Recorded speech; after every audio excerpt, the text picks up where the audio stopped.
Now then, how's it going? Welcome to the MastoCast. Welcome to episode 33 of the mono-blog podcast hosted by yours truly, MastoDan. Yeah. Now then, how's it going? Hope you're having a glorious weekend. If you listen to this on the Friday it comes out. Yeah, sorry it's a bit late on a Friday that it is out. But yeah, I've been a busy boy because of work, and yeah, I just couldn't get round to doing it. But it's here for you anyways on the Friday at 6 o'clock. If you're that eager to listen to it, I doubt it. But hey ho, it's here. It's available for you now. Hey, well, it's been quite a busy ass week. It's been a busy ass week. Last weekend, me and Haley had our engagement party, and it was all like full steam ahead, and it all went well. It was great. Had a good turnout. I got very, very drunk. I was sick everywhere. And not everywhere, just in the toilet, because I got back, got in bed, like 1 minute later, I was like, I need to get up. And then, everywhere. It was horrible. I drank too much Newcastle Brown. But I had a good time, from what I remember. So yeah, if you're listening and you came to the engagement party, thank you.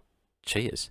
But yeah, it's been good, and I'm now on my 4 days off at work now, so honestly, I just want to do very little. I really want to just do very, very little, and yeah, just chill out. Just chill out. I just got Helldivers 2 for the PS5. I haven't started it yet. I've heard nothing but really, really, really good things about it, so I thought I'd take a punt and I'd go get it, and it's very exciting. So exciting that I got myself a new headset because I'm going to be playing online with my friends. And I still had the old microphone from when I had the PlayStation 4. Like, it's like the standard one you get that comes with the PlayStation 4.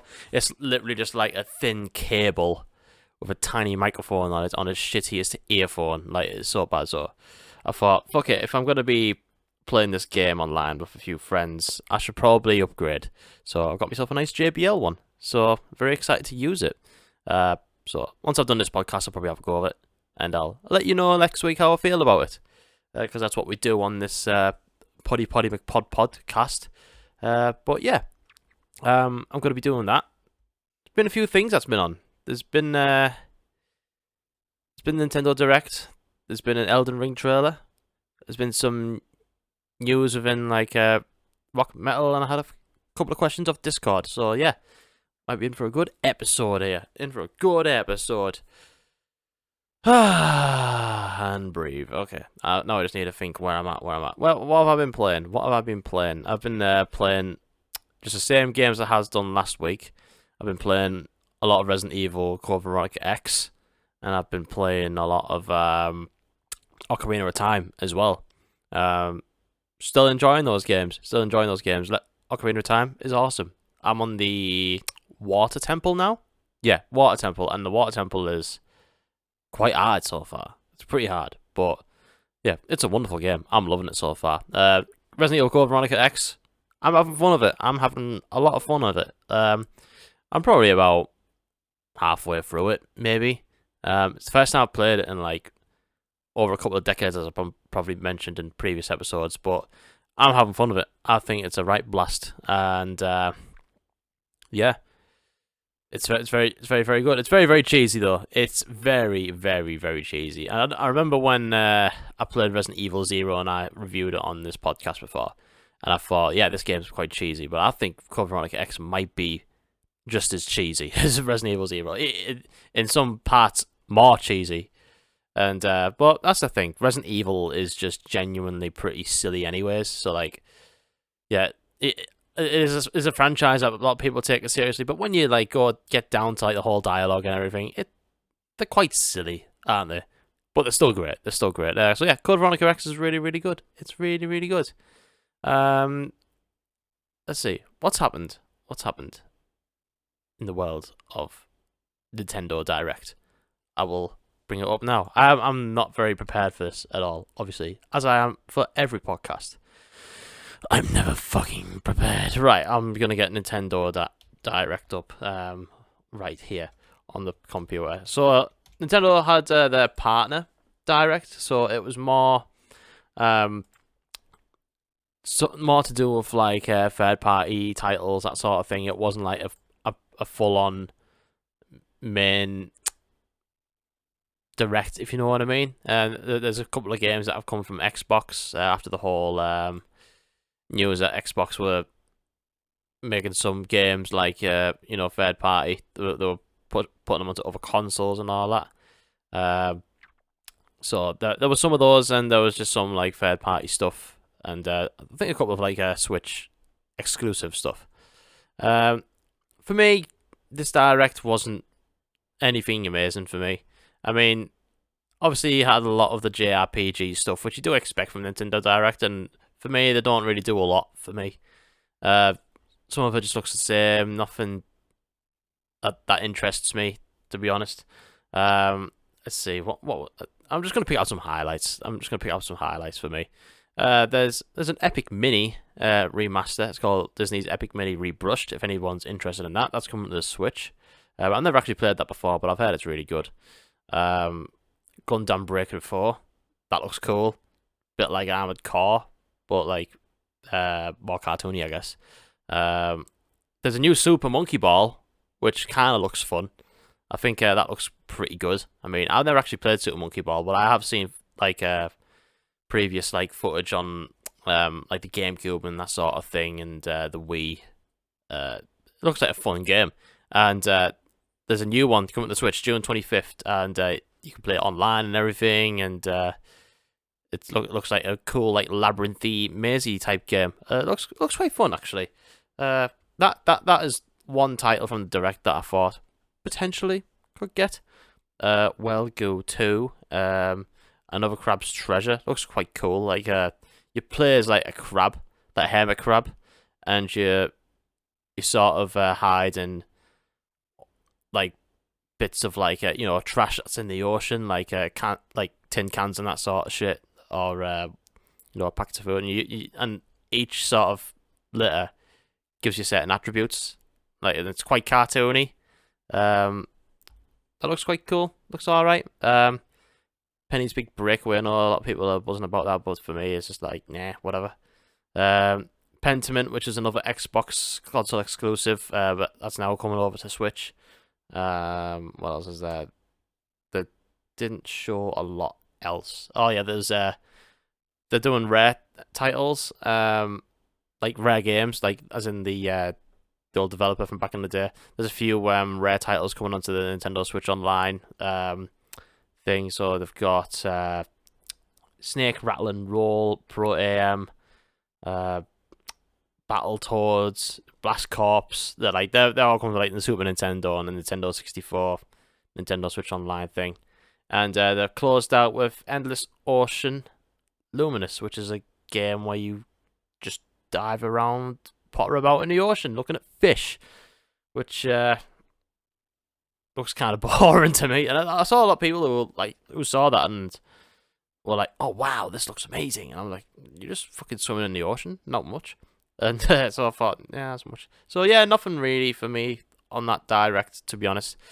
Well, I know it's a part of the showcase, so like, it wasn't Nintendo showing off some like new IPs or anything like that, or like new Marios, new Zeldas, or anything like that. But I kind of had like a glimmer of I wanted to have like some sort of hope that we get like a Metroid Prime 2 remaster put on the Switch like we did last year with Metroid Prime. That would have been really, really cool. Or I don't know, maybe something, I don't know, something cool. I know people were kind of speculating on GameCube games coming on the Switch, like as part of the Nintendo Switch Online.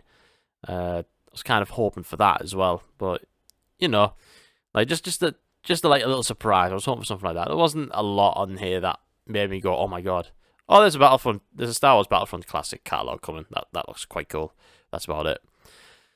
So yeah, not a lot else really. Not a lot else. But on the same day, so like this all happened on, was it Wednesday? I believe it was.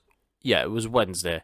So this all happened at 2 o'clock on Wednesday, and then an hour later, there was a trailer for the upcoming Elden Ring expansion called Shadow of the Erdtree, and holy shit, this looks good.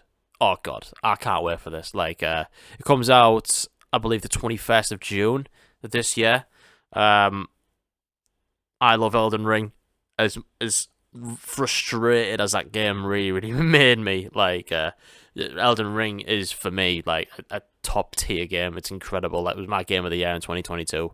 I love it. It's incredible, and like I've not played it in a while, just purely because like it is quite a taxing game, like just because it's hard, just because it's really hard, and like I struggle with it sometimes. I mean, I managed to like finish it, and I put about 110 hours into it, but like I just hadn't got back to it because I was kind of scared I'd be really shit again. But like, you know, like I'd forget everything, and then I'd just like, you know, lose where I'm at, because I do want to do a bit more of the story. But like, now that Shadow of the Erdtree has been announced and there's a trailer and everything, it looks incredible. Like, I'm all in on that. Like, apparently Bandai Namco's most like their biggest expansion to date, so it's going to be quite big. Like, looking at prices and stuff like that, it's about 35 quid, like digital, like from the PSN store, which quite a lot for an expansion, really. That's like that's more than what I've paid for Helldivers 2. Like, it's insane. But it might just I've never known like an expansion or anything like that costs that much. Like, if anybody else can think of one, like, feel free to tell me. So yeah, new Elden Ring, more Elden Ring. Give it to me. Put it in my veins. I'm really excited for it. The bosses on it, like, they showed like a few different bosses, and they look fucking tough. Like, they look hard. A good friend of mine, Dana, shout out to, like, we grinded through Elden Ring together, like on a lot of the parts, like through some bosses, and just working our way up and stuff. And I think we're gonna have to team up again. So as long as she doesn't mind that, I'm sure she don't. But yeah, we're gonna be fucking going all ham against some of those big, crazy looking bosses. But yeah, I can't wait for it. It's gonna be good. I love it. So yeah, that's it for the game, and I guess Nintendo Direct happened. It was a bit meh. We got a Elden Ring trailer. Looks fucking incredible. So yeah, I think that's it for that. I went to Discord and asked if anyone wants to put some questions forward, and we have a response, and it's from our good friend Six Health of Fury, and he has two questions. One of them I've found quite difficult to sort of answer. I couldn't really think of it, so I do apologise. Like, his first question was, please tell us a story about a time you were short-sighted towards a situation. Why did it go wrong? I'll give an example. I bought 100 count lot of fake Lego toys, listed them on eBay, advertised them that they were fake. I still had 10 refund requests after people realised they were fakes. I didn't lose a lot of money, but it was still a loss for jumping on the Alibaba resale wagon. I see where you come from. I don't know. I generally don't know. Yeah, like I said, I couldn't think of an answer for that one, 6 Health, so I do apologise. Hopefully I'll think of one like for next week's episode, but yeah, I generally couldn't think of one. But the second question, if you had to smell something for the rest of your life, what would that smell be? It doesn't have to be the only thing you smell, but everything you sniff will have a hint of that odor. I don't have a solid answer, but mine would either be cedarwood or orange. I mean, that is probably a good answer, because I was initially thinking I'd love the smell of like a pizza or like Parma or whatever, like every now and then, but that would just make me hungry.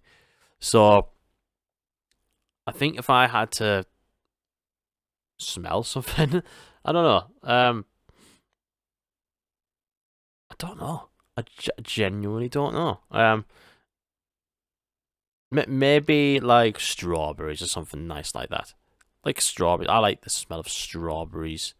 Like every now and then I sniff something and like I got a whiff of strawberry. Ooh, lovely. I'd have a bit of that. So yeah, that's that is the questions. Just the one from Six Up Fury. Thank you very much, mate. I really, really do appreciate it. You're an awesome dude.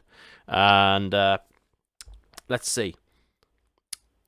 Did I go out any gigs? No, I did not. Anyways, we're gonna talk about music. Has there been any new music out? I don't think there has been ever since last week. I did have the new Idols album on in the car the other day when I was coming back from work, and I won't really talk about it because I've only had one listen to it. But on my first listen, I was a bit, I don't know how I feel about this. I mean, I love Idols. I love the first few albums are great, and the last album, Crawler, was just like a bit more experimental, but really good. This one just seems like really, really moody and more like kind of like a Kid A type of vibe that they're going for by Radiohead. And yeah, I feel like I need to give it a few more listens to fully take it in. But like, when I was listening to it in the car, just don't know. I don't know how I feel about it as of yet.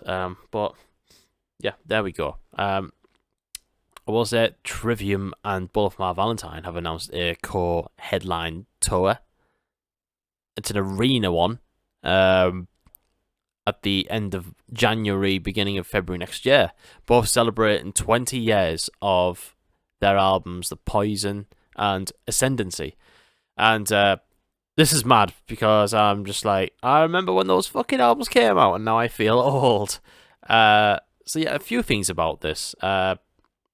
It's weird that some of these arenas are fucking big. They're doing the O2 Arena in London. That is a big ask for them two bands. Like, I know they're playing two landmark albums in its entirety and all that, and nostalgia is a thing. People are a bit mad for it, whatever. But you know, the last tour Trivium did, I think the headline, the Hammersmith Apollo at London, like that's how big they are. As for Both My Valentine, I think maybe the biggest they did on their last run might have been Alexandra Palace or Brixton, maybe. So like having them two bands together, yeah, it could make for a big like headline date, maybe like a Wembley, but the O2, crikey, and like even the Co-op Arena in Manchester, I'm sure that's like the biggest arena in the UK.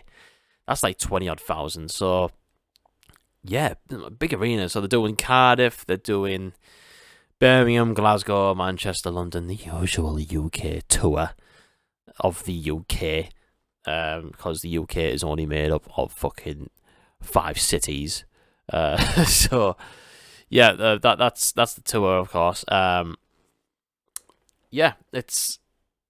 I mean, don't get me wrong, I am excited because I absolutely love Ascendancy. I love the majority of Trivium's work. I think they're just one of the greatest metal bands going at the moment. I've seen them live a bunch of times, and they're always amazing live. They just seem to get better and better live as well, even though I've been seeing them for about 18 years. Yeah, 18 years was the first time I'm seeing them. Crikey. Both My Valentine, on the other hand, you know, I love The Poison. I think The Poison's a wicked album. That's my favourite album by them. You know, Screaming Fire's a decent album. Fever's better. They went off on a fucking, you know, dive after that. Temper was a part of shite. Venom was a bit of a comeback because it was okay. And then they did another shite album, which I can't even remember the name of. And then they came back with another album, which I haven't even listened to because I was like, oh, what's the fucking point? And like, for me, like, Both My Valentine are very sort of static live as well. Like, I mean, you know, they can put some of the greatest hits in there and all that, but they're very sort of like they stand in like the same place, like power stance. Not a lot of like interaction or banter or anything like that with the crowd. For me, like, I mean, I've seen Both My Valentine a few times, right, and they've taken other bands out onto it. I remember they took While She Sleeps out on Brainwashed, and While She Sleeps blew both my Valentine out of the water. And I remember they had the nerve on one tour to bring Killswitch Engage out onto it, and Killswitch Engage fucking wiped the floor out with them. I was like, I might as well fucking go home at this point. But yeah, I mean, I think it's gonna be the same here. I think Trivium are gonna blow both my Valentine out of the water, even though both my Valentine are playing Poison in full. Like, that's just how it is. Like, Trivium are just such a fucking incredible, tight live band. Like, they always sound great. They always have an amazing set list. Like, Matt Heafy's a great frontman. Like, well, you know, frontman / guitar player. Like, he gets really, really into what he does. He's very, very passionate, and I just love Trivium for that. So yeah, I'd like to see that, definitely. I wonder if I can find tickets prices. Let's have a look. It's on see tickets. Oh, there we go. Let's see. Can we find them? The Co-op Arena. No. We can't see the ticket prices. Well, that's a bit of a shame. I'd like to know how much gigs are before they go on sale. But yeah, they go on sale on... When do they go on sale? 1st of March, on Friday, 10 AM. So get on that one. It'll be a good one. I'm intrigued to see who the support acts are going to be. So both my Valentine and Trivium playing Cardiff on the 26th of January. Ovo Hydro, Glasgow. That's a big arena as well, isn't it? 28th of January. Co-op Live, Manchester, 30th of January. Birmingham Utility Arena, 31st of Jan. And 1st of February, O2 Arena, London. So there you go. Metalcore. Yeah. What else has happened?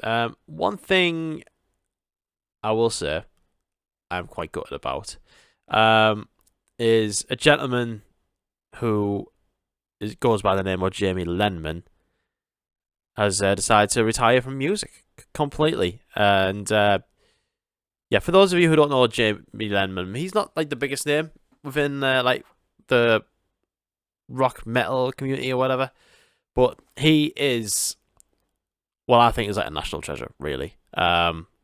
Within like underground like rock music and that sort of thing. If he started off with a band called Reuben back in the early noughties and brought out like a few brilliant albums, like the first one being Race Car Backwards is incredible. Just really, really cool sort of like full volume like rock music, like quite heavy riffage. He's got a hell of a cool voice, and like he does a bit of screaming as well. Like it's just like real sort of cool like early noughties Brit rock sort of shit.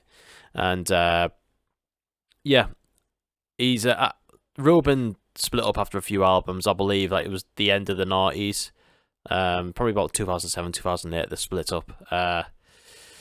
Then Jamie Lenmans became a solo artist. He released a few albums, Muscle Memory, Devolver, and his latest one, The Atheist.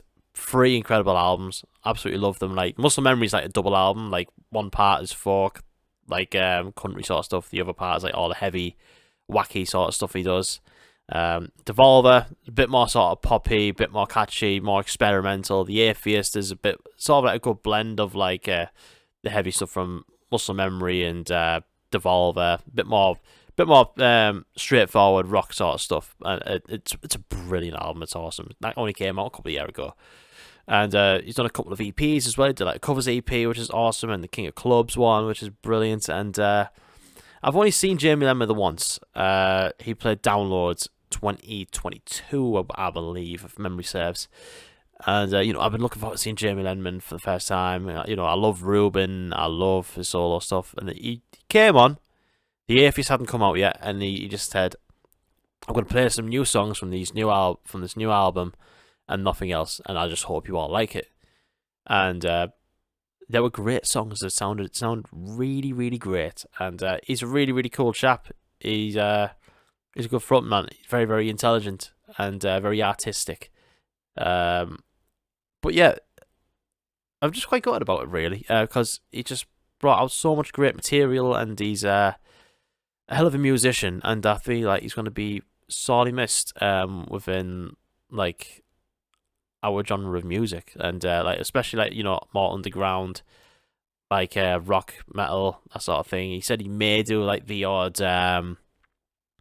festival appearance, like 2000 Trees or Arctangent or maybe Download or whatever. But he's going to be focusing on some projects like voice acting and writing some children's books and stuff like that in his art. So yeah, I mean, if the whole retirement has come down to the fact that touring and writing and that sort of thing is just too stressful for him, which is fair enough. Not everyone can do it. Like I've never been in a touring band or anything like that. I have done gigs back in the day, but like I've never done touring or like that, so I can't say what it would be like. But I can imagine it being like a stressful task. So like the dude's been doing it for over 20 years. So like fair play, calling it a day there. And I just want to say thank you, Jamie Lenmans, for all the great music and the great gigs. I mean, I've only seen him once, but still, Jamie Lenmans is great. Is absolutely great. Yeah, so I think that is it. That is absolutely it. That is it for the MastoCast. Enough from me. Not a lot has went on. Just a bit of news about directing, that sort of shit, and Elden Ring. Apologies, I am a bit tired because I just woke up after a night shift. That's why I am yawning. But yeah, it kind of sucks when my 4 days at work kind of land around the time I want to record for the podcast. It's a bit better when like my work schedule lands on the weekend, so like I generally have time to think about what to like record and that sort of thing. But yeah, also sorry for the lack of streams and that sort of thing. Like, cause I've had to keep an eye on the rabbits because they've had a bit of a fight and a bit of a falling out, and I had the engagement party, that sort of thing, and work straight after that weekend and that sort of thing. I haven't had time to sit down and like even pick up a guitar properly and just practice. So yeah, we will do the streams, and I will tell you now when I'll next go live. Let me just get up the frickin' thingamajiggy. We'll go live. When shall I go live? We'll do it on Saturday. How about that? We'll do it on Saturday. We'll do Saturday 5 o'clock, 5 p.m. stream, and I look forward to seeing you all there. Yeah, Saturday 5 o'clock. We'll write some music. How about that? It'll be really, really cool. I do miss Twitch every time I miss a week or two. Mind you, I don't think I've been on for like 2 weeks. Yeah, apologies about that. So yeah, I'll get back to it. So yeah, I'll be back next week. Thank you very much for listening to the MastoCast. I hope you enjoyed it. Me rambling on about shit as per usual. I will see you next week. I think next week. Oh no, I won't have seen Greg Puciato by then. I'm seeing him next Sunday, not this Sunday. So it won't be any gigs, but I don't know. I'm sure I'll talk about Helldivers too, and probably more game reviews, more music reviews, that sort of thing. And yeah, I hope you have a nice weekend. If you enjoyed the podcast and you're new, don't forget to follow on Spotify, download, whatever, Apple Podcasts. Subscribe on the YouTube, that sort of thing. That's also where the podcast is at. And yeah, just take care. Have a good weekend. I will see you next week. Bye.